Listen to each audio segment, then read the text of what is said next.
देखिएगा, अंतर्राष्ट्रीय राजनीति में रुचि रखने वाला हर व्यक्ति संभवतः यह अच्छे से समझ गया होगा कि अमेरिकी राष्ट्रपति ट्रंप विचित्र दावे करते रहते हैं। वे कई बार निराधार टिप्पणियां करते हैं और फिर उनसे पीछे भी हट जाते हैं, लेकिन शायद भारत के विपक्षी दलों और विशेष रूप से कांग्रेस को ट्रंप पर कुछ ज्यादा ही भरोसा है।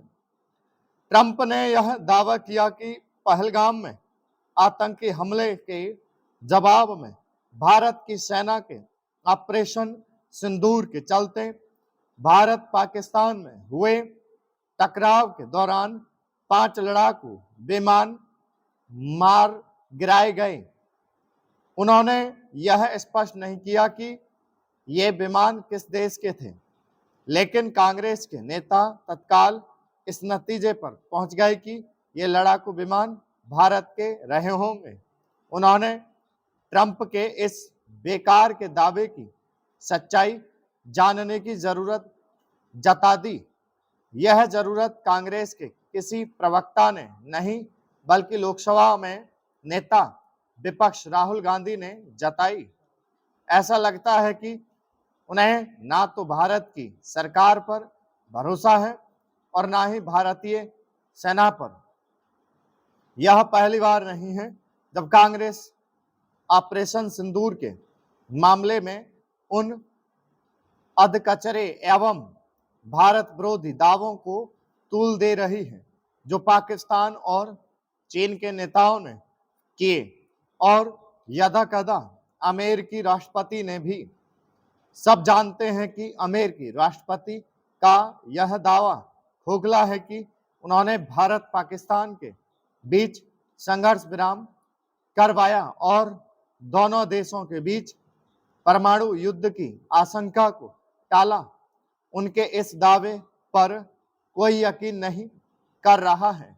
खुद भारतीय प्रधानमंत्री उनसे फोन पर 2 टूक यह कह चुके हैं कि कथित संघर्ष विराम में अमेरिका की वैसी कोई भूमिका बिल्कुल भी नहीं थी जिसका दावा किया जा रहा है।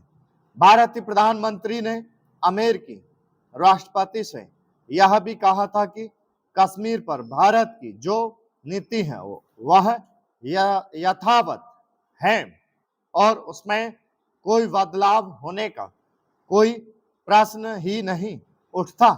लेकिन कांग्रेस यह अच्छी बात समझने को तैयार नहीं। कांग्रेस और विपक्षी दलों के नेता इससे अच्छी तरह परिचित हैं कि कश्मीर ऑपरेशन सिंदूर एवं अन्य अनेक मामलों में उनके बयानों का पाकिस्तान, चीन एवं अन्य भारत विरोधी ताकतों ने इस्तेमाल किया है और अपने पक्ष में भुनाया भी है, लेकिन उन्हें इसकी कोई परवाह नहीं। सबसे दुर्भाग्य की बात यह है कि जो कांग्रेस लंबे समय तक केंद्र की सत्ता में रही और विदेश नीति की बारीकियों से परिचित है, वह बचकाना व्यवहार कर रही है। ऐसा तो कई क्षेत्रीय दल भी नहीं कर रहे हैं। कांग्रेस एवं कुछ अन्य दलों के नेता इस इंतजार में बैठे दिखते हैं कि पाकिस्तान, चीन, अमेरिका अथवा किसी अन्य देश से कब भारतीय हितों के प्रतिकूल बयान आए और वे सरकार को घेरें। यह वह रवैया है जो इन नेताओं की विश्वसनीयता पर चोट भी कर रहा है। स्वच्छ सर्वेक्षण 2024-25 में झारखंड ने साफ सफाई के मामले में देश में उल्लेखनीय प्रदर्शन किया है। जमशेदपुर ने 3 से 10 लाख आबादी वाले शहरों में तृतीय स्थान हासिल किया, जिसे राष्ट्रपति द्रौपदी मुर्मू ने सम्मानित किया। स्टॉप